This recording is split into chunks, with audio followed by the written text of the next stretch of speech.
Olá, estamos numa série de estudos sobre a lei de Deus e eu quero continuar dando sequência para você. Se você gosta desse assunto, se esse assunto é importante, compartilha esse vídeo, comente, coloca nos seus stories, né? E assim a gente vai avançando, espalhando a semente da verdade de Deus. Hoje nós vamos falar sobre a natureza moral da lei de Deus. No capítulo anterior, no estudo anterior, nós falamos que todas as nações têm leis, todas as nações. A nação que não tiver lei, ela é uma nação de caos, né, de confusão, de desordens. Todas têm leis. E na Bíblia e na teologia, na palavra, nós temos leis. A Torá, que é chamada Pentateuco, o livro da lei, contém ali 613 mandamentos. Esses mandamentos são diversos, são mandamentos cerimoniais, civis, sanitários, comunitários. E existem separações dessas leis. Não é todas as leis que são universais. Muitas foram feitas para momentos específicos de Israel. E outras são leis universais. A lei da saúde, a lei sexual, a lei da vida, a lei moral de Deus são universais. Todos os povos têm que ter essas leis, tá? E hoje nós vamos entender sobre a natureza da lei moral. Veja, o povo de Israel, eles não conseguiriam viver uma vida sem ser regido pelas leis. Onde eles saíram? Eles saíram da escravidão. Eles eram ignorantes, eles não tinham estudo, não tinham nada ali, eles eram ignorantes, só tinha uma promessa. E quando Deus deu as leis para eles, eles eram regidos por essas leis.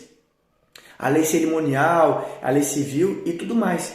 E agora Deus deu a lei moral, a transcrição do caráter de Deus. Deu àquele povo de Israel. E aquele povo, ele entendeu essa lei, ou falou que iria obedecer àquela lei, e depois nós vimos na história que eles não obedeceram.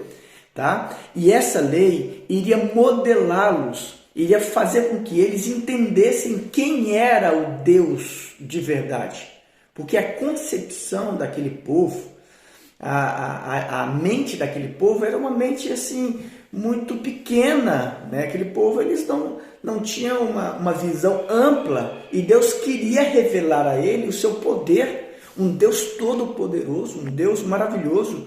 E outra coisa, o ápice da revelação de Deus, tá? O ápice da grandiosidade de Deus foi ao tempo que ele desceu essa terra e revelou essa lei ao povo. Isso foi tão extraordinário, foi tão perturbador, assombroso, que aquele povo ficou com tanto medo que não queria que Deus falasse diretamente com eles. Queria que Moisés falasse com eles, sabe? Porque foi muito terrível. O Monte Sinai fumegava, né? Ele tremia, era fogo, era uma coisa assim que eu fico imaginando, né? Que coisa fantástica, como um Deus todo-poderoso, criador de tudo, criador de todas as coisas, criou a nossa mente, criou tudo.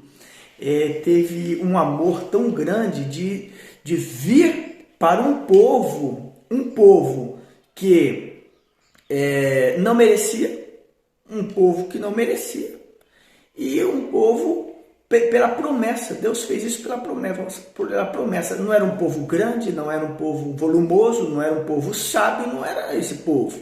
E Deus os escolheu a si mesmo, pela promessa que fez a Abraão. Deus prometeu a Abraão uma grande nação, e essa promessa foi vindo, Isaac, Jacó, e aí Jacó veio os filhos, e os filhos veio toda essa nação que estava ali como escrava do Egito. E agora Deus tirou-os com mão poderosa, com poder, tirou-os daquela situação, levou-os ao deserto, e agora se revelou, se auto-revelou a eles. E eles entenderam quem era o Deus que os fez tirar do Egito. Tá? Isso é impactante, isso é fantástico. E aí Deus revelou a sua lei nos 10 mandamentos. Se você não leu ainda essa lei, essa transcrição do caráter de Deus, você vai encontrar em Êxodo 20. E eu quero falar resumidamente aqui para você. O primeiro mandamento diz: não terás outros deuses diante de mim. Depois tem não farás para ti imagem de escultura, não encurvarás essas imagens, é o segundo mandamento. O terceiro é não tomar o nome de Deus em vão. O quarto é guardar o sábado, santificar, não trabalhar, porque Deus era o Deus do sábado. Tá? O quinto mandamento é honrar o pai e a mãe. O sexto é não matar. O sétimo, não adulterar. O oitavo é não furtarás. O nono, não dirás falso testemunho com o teu próximo. E o décimo, não cobiçarás as coisas do teu próximo. Eu estou resumindo essa lei, mas confere na sua Bíblia aí, em Êxodo 20, 2 a 17. Confere aí. E a gente vai falar ainda muito sobre esses mandamentos. Tá?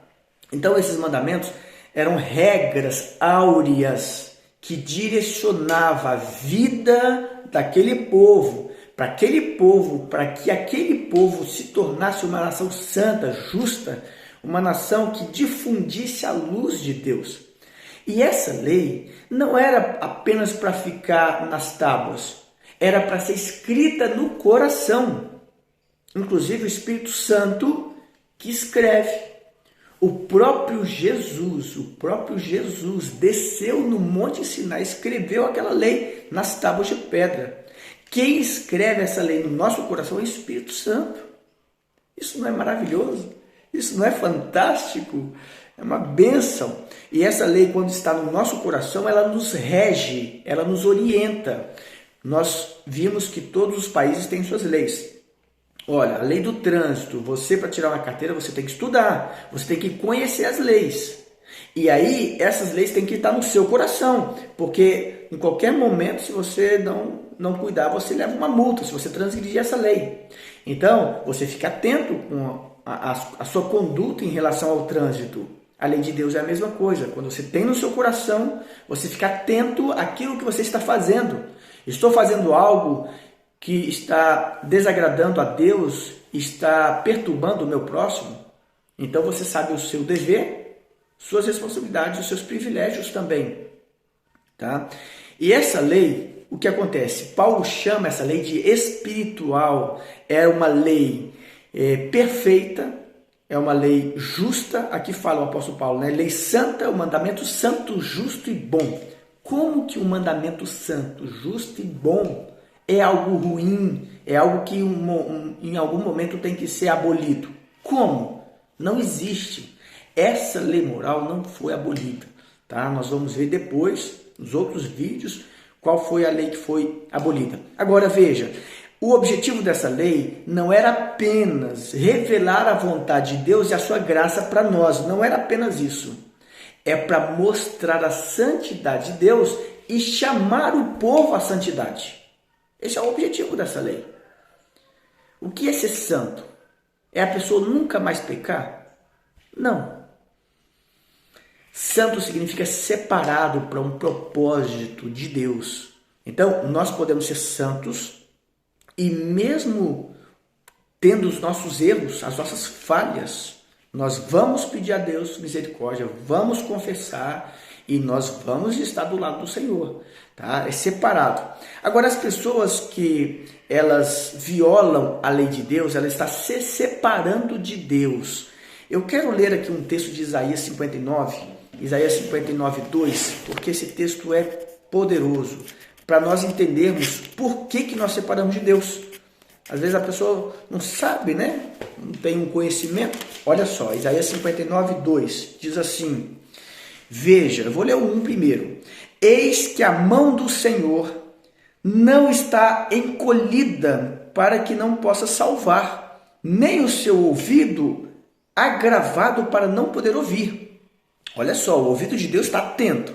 A mão de Deus está posta para te ajudar. Mas veja, mas as vossas iniquidades, significa pecados, vossos pecados, iniquidades, fazem divisão entre vós e o vosso Deus. Faz uma ruptura, vós e o vosso Deus. E os vossos pecados encobrem o seu rosto de vós, para que não vos ouça. Isso é forte. Então, quando você peca, você está separando de Deus, Deus está deixando de te ouvir. E o que é pecado? Pecado, a Bíblia fala o que é pecado. Está lá em 1 João 3, 4. Abra aí sua Bíblia e veja o que é pecado lá. Olha só, 1 João 3, versículo 4. Vou abrir aqui para ler para você. 3, versículo 4 diz: qualquer que pratica o pecado transgride a lei, porque o pecado é a transgressão da lei. Então, quando você transgride a lei, essa lei é lei moral, lei dos 10 mandamentos, tá? Existem outras leis. Quando você pratica o pecado, você transgride a lei. E aí, você se separa de Deus. Deus não ouve você. Veja, vou te dar aqui um exemplo. Imagina que você faça uma imagem de escultura, coloca em uma sala e todo dia você vai lá ajoelhar perante aquela imagem, devotar aquela imagem, como se fosse algo sagrado, algo santo, aquilo ali. Você está transgredindo o segundo mandamento da lei de Deus. Deus não está te ouvindo. É uma dura realidade. Por quê? Porque você se separa de Deus. Isso significa rebelião, significa apostasia, isso significa morte. Vou te dar aqui um outro exemplo. Você casou com a sua mulher, você fez uma aliança com Deus no seu relacionamento.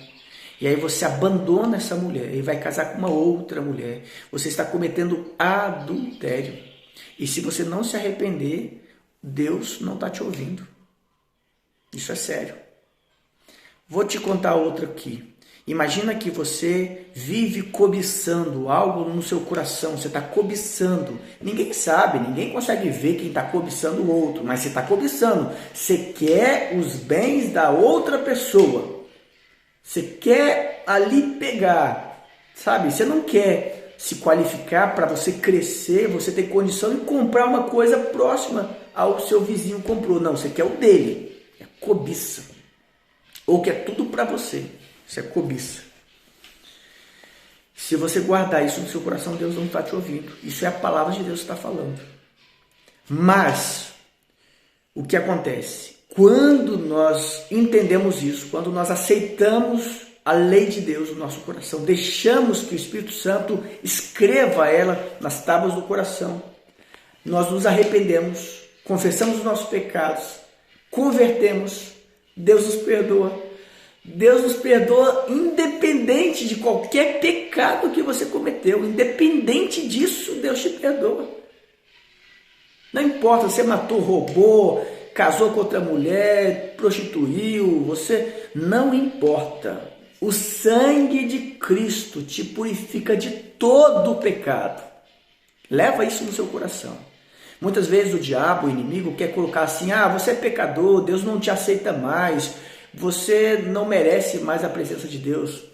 Isso é engano. O diabo veio para enganar. Ele engana você. Jesus veio salvar os pecadores. Se você fosse santo, ele nem precisava de vir morrer por você. Então, é por você mesmo. É por você que é pecador. Você pecou? Pequei. Senhor, pequei. Me arrependo. Agora veja, abandone o seu pecado. Abandone o seu pecado. Porque se você peca continuamente, sabe que está errando e está pecando ao mesmo tempo, meu querido, Deus não vai te ouvir não. Infelizmente. Porque aí você está transgredindo continuamente a Deus. Você está de brincadeira, está usando a graça indevida. Está usando a graça indevida.